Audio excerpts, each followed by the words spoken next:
Salut la poiscaille. Bon, est-ce que vous connaissez cette technique de pêche? Non, parce qu'on va infliger le même traitement à Gustave. Mais je dois d'abord lui demander s'il est d'accord. C'est une question de respect quand même. Hé, Gustave, ça va? Dis-moi, ça te dirait qu'on se serve de ton corps pour des expériences de balistique lésionnelle? Oh, Gustave, ne me dis pas que t'ignores ce que c'est la balistique lésionnelle. Non. Bon, ça me rassure, ok. Et du coup, je suppose que t'acceptes. Il est vraiment très sympa, Gustave, quoi. Bon, du coup, c'est cool, il vient d'accepter qu'on lui tire dessus avec un gun. Non, là, Gustave, franchement, tu l'as dit, tout le monde est témoin. Oui, on confirme. Bref, la balistique lésionnelle, comme chacun sait, évidemment, c'est une discipline qui étudie les effets des projectiles sur les tissus vivants. Bon, désolé Gustave, mais on n'est pas des chiens. Parce que si t'arrives au terme de l'expérience sans mourir, on t'offre un bon jeu mobile. C'est un partenariat? Qu'est-ce qui te fait dire ça? Bah, ça ressemble à un partenariat. Bon... peut-être. En tout cas, on est en partenariat avec Saint Seiya pour la sortie de leur nouveau jeu, La Légende de la Justice, qui vient de sortir récemment, en juillet 2022. Mais il n'empêche que le jeu est archi stylé, surtout pour ceux qui adorent la culture nippone. Et ceux qui aiment les super-héros badass. Et en gros, ce jeu reprend tout l'univers du manga des Chevaliers du Zodiaque, qui a été écrit par Kuramada Masami. D'ailleurs, le gars a même participé au développement du jeu. Et si on connaît pas le manga, c'est grave ou pas? Bah non, mais t'inquiète, si t'aimes bien les idoles RPG, tu te prendras au jeu très rapidement, grâce à des persos hyper charismatiques et attachants, mais aussi avec une bande son immersive et des graphismes ultra quali. D'ailleurs, si tu connais la licence, c'est tout bénef puisque tu pourras découvrir Seiya, Iki et les autres, défier les 12 chevaliers d'or et même sauver la princesse Athéna. Et en parlant de héros courageux, c'est quand qu'on tire sur Gustave? Gustave, un héros courageux? Attends, il y a une merde là-dedans. Bon écoutez, on va lui tirer dessus quand vous aurez téléchargé le jeu, quoi. J'attends, quoi. A few moments later. En tout cas, testez-le, il peut en valoir le coup. D'autant plus qu'il est très accessible aux débutants et qu'il est dispo sur iOS et Android. Donc amusez-vous bien dessus. Et sur ce, nous on est parti pour un petit coup de tir. Voilà. À quel point va-t-il souffrir? A-t-il des chances d'ailleurs de survivre? Eh bien, pour laisser un peu de suspense, on va lui tirer dans le ventre. Non, parce que bon, si on tire dans la tête, quelle que soit l'arme, ce serait plié en 2 secondes, quoi. Je précise qu'on va y aller avec des balles de plus en plus dévastatrices, quand même. Et donc du coup, sans plus attendre, voyons jusqu'où il va tenir. Et donc, résolvons cette énigme. Se faire tirer dessus, ça fait quoi?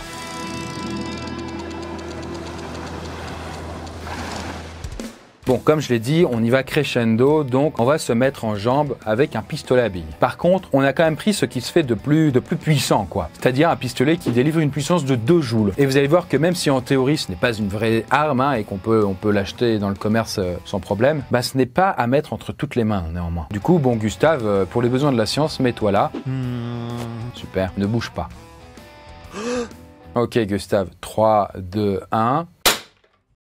Bon voilà, vous avez vu que déjà avec 2 joules, ça peut déjà un peu percer la peau et faire saigner. C'est un tout petit saignement, voilà, au pire une rougeur, quoi. Et d'ailleurs dans quelques minutes... Je suis interrompu. Je crois que c'est les urgences, mais je pense pas que c'est pour Gustave, pas encore. Bref, je voulais dire du coup, dans quelques minutes, il aura déjà une belle ecchymose. Bref, un flingue à billes, c'est déjà suffisant pour blesser ou même pour faire perdre un œil à quelqu'un. Donc quand même, n'oubliez pas les lunettes pendant les parties d'airsoft. Et en même temps, si on arrive à faire mal avec 2 joules, je vous laisse imaginer ce que ça va faire avec la prochaine à 160 joules. Bon, ok, on passe quand même aux choses sérieuses et là c'est parti pour tirer avec une arme qu'on nomme le LBD 40. Une arme que vous connaissez sûrement vu qu'elle a été utilisée pendant, par exemple, les manifestations récentes. Ce LBD 40 fait partie des armes dites de force intermédiaire, à l'instar des grenades de désencerclement ou encore des tasers. Cela signifie que ce sont des armes qui ne sont pas conçues pour tuer. Ouais, parce que ce LBD tire quand même des babales de 40 mm qui sont trop grosses pour rentrer dans le corps. 40 mm, c'est quand même des bons boulards, quoi. Ce boulard, mais il est magnifique. Donc voilà, ça sert par exemple à dissiper une manifestation en toute sécurité. Après, en toute sécurité, faut le dire vite quand même. Allez, du coup, Gustave, tu te mets là, super, attention, je tire à 3, 1, 2... Oh putain, désolé Gustave. Bon, mais bon, écoute, comme ça au moins, du coup, tu t'attendais pas au pire. Bon, en tout cas, vous pouvez le voir, il a pas l'air bien du tout.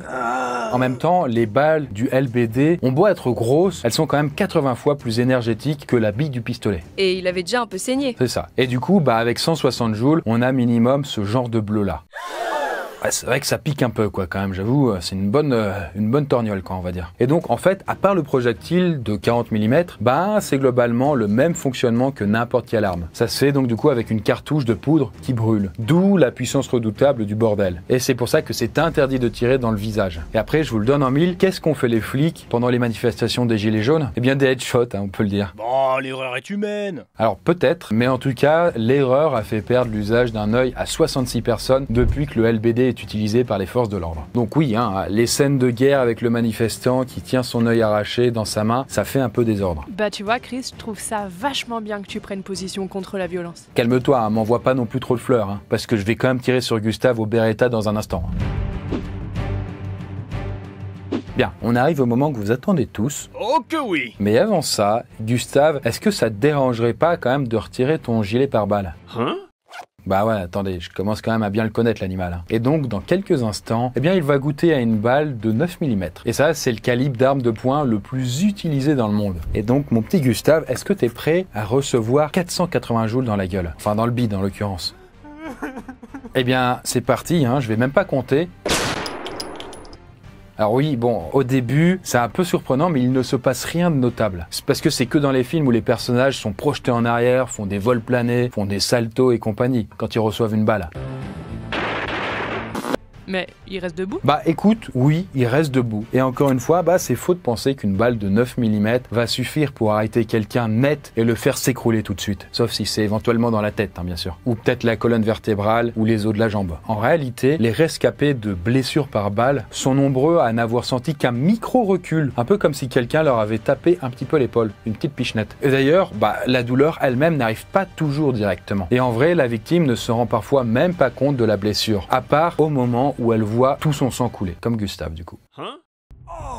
Et d'ailleurs, ce n'est que plusieurs minutes plus tard que certains commencent à ressentir la douleur, qui se manifeste d'ailleurs souvent par une sensation de brûlure intense. Mais je précise d'ailleurs que ce scénario n'est qu'un parmi plein d'autres en vrai. En fait, le 9 mm peut produire une infinité de sensations différentes, selon la distance de tir, l'angle de tir, ou même selon la zone du corps qui est atteinte. Et en l'occurrence, Gustave a de la chance car la balle a percé un organe qui est connu pour bien encaisser les balles, l'intestin. En tout cas, lorsqu'il est vide. Et ce qui rend un intestin résistant, en gros, c'est son élasticité. Parce qu'en vrai, lorsque la balle freine dans le corps, elle lui transmet son énergie et ça creuse un trou assez énorme. Même si la balle est toute petite, vous voyez, son impact, quand elle le touche, ça fait comme un cratère. Un peu comme une météorite quand elle frappe la Terre. Le cratère est toujours bien plus gros que la boulette, le météore lui-même, quoi. Et d'ailleurs, ne vous fiez pas non plus au trou d'entrée, parce que même s'il est petit, à l'intérieur, ça peut être bien plus grand. En fait, il faut vous dire que la balle creuse une véritable galerie à l'intérieur. Et d'ailleurs, c'est ce qu'on appelle une cavité temporaire. Et voilà une petite simulation de ce que ça donne grâce à du gel balistique.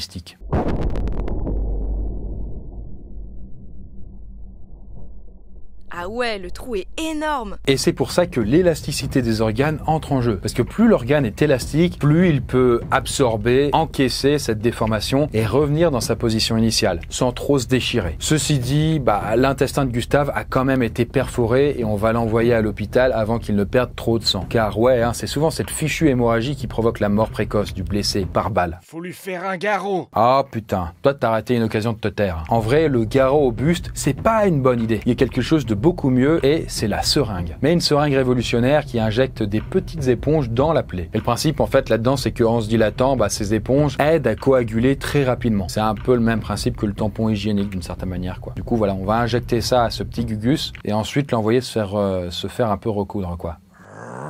Bon, en théorie, Gustave devrait survivre, car le simple fait qu'il ait le temps d'aller à l'hosto, c'est un bon signe. Parce que, en vrai, si un organe vital avait été touché, il n'aurait pas eu le temps d'aller jusqu'à l'hôpital et il serait mort en route, quoi, dans le meilleur des cas. Mais bon, désormais, le risque majeur pour Gustave, c'est l'infection. Et d'ailleurs, là-dessus, c'est peu connu, mais c'est souvent de ça qu'un blessé par balle décède. Du moins, en tout cas, s'il survit au saignement. Mais bon, là, comme on n'est pas dans une zone de guerre crado, j'ai bon espoir quand même pour notre petit cobaye. En tout cas, c'est pas parce qu'il a survécu au 9 mm que ce n'est pas un calibre dangereux. Encore une fois, une balle bien placée peut vous tuer. Ou au contraire, d'autres personnes vont en prendre plein. Comme par exemple le rappeur 50 Cent qui s'est fait tirer dessus 9 fois et qui est toujours là. Why did the guy shoot you 9 times? Was it drugs or something? It was paid to do it.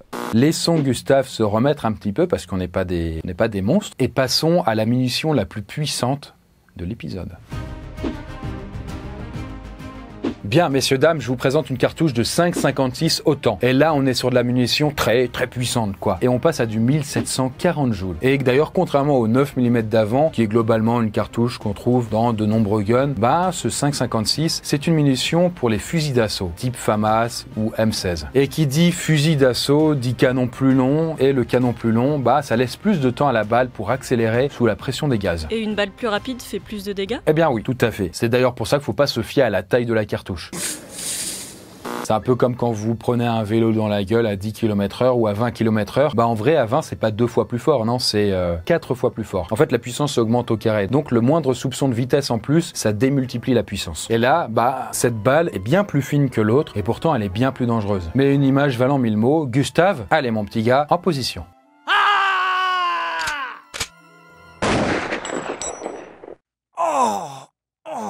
Ah ouais, putain, ça dépote. Hein. En fait, la grosse différence avec le 9 mm, c'est que bah, ce projectile est plus léger et beaucoup plus rapide. Et comme je vous l'avais dit tout à l'heure, en fait, eh bien, c'est cette rapidité qui est redoutable. Avec le 9 mm, bah, la balle filait à 1300 km/h. Et là, avec le 5,56, on est à 3600 km/h. Donc, 3 fois la vitesse du son. Tu ne le sais pas encore, mais tu es déjà mort. Du coup, la cavitation est bien plus prononcée, c'est-à-dire le trou qui est creusé dans votre corps. Et tenez-vous bien parce que ce trou temporaire dans le bide de Gustave atteint 25 fois le volume du projectile. Ça fait une petite grotte, quoi. Après, on peut aller déjeuner dedans, quoi, presque. Donc ce sera à l'intérieur de cette grotte que va se passer la nuit. Mais pourtant, ce calibre n'est pas le plus énergétique. En fait, il y a des balles plus lourdes et plus puissantes, mais le 5,56 est pourtant bien une des plus destructrices de sa catégorie, et ce, à cause de son instabilité.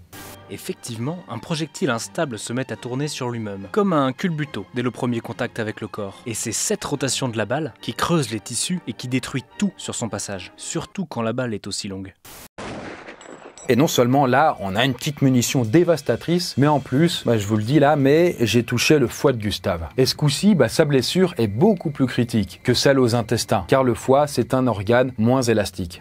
Effectivement, certains organes sont peu élastiques, comme par exemple le foie ou la rate. Ces organes dits pleins ont tendance à finir broyés lorsqu'ils reçoivent trop d'énergie. La cavitation les déchire de manière irréversible. Du coup, Gustave est clairement inconscient et il a fait une hémorragie de l'enfer. Surtout que la balle l'a vraiment traversé de part en part. Et le trou de sortie est beaucoup plus gros que le trou d'entrée. Bon, alors je préfère pas vous montrer, hein, c'est quand même assez dégueu. Hein. D'ailleurs, je pense que vu son état lamentable, Gustave sera mort avant l'arrivée des secours. Ah bah tiens, voilà.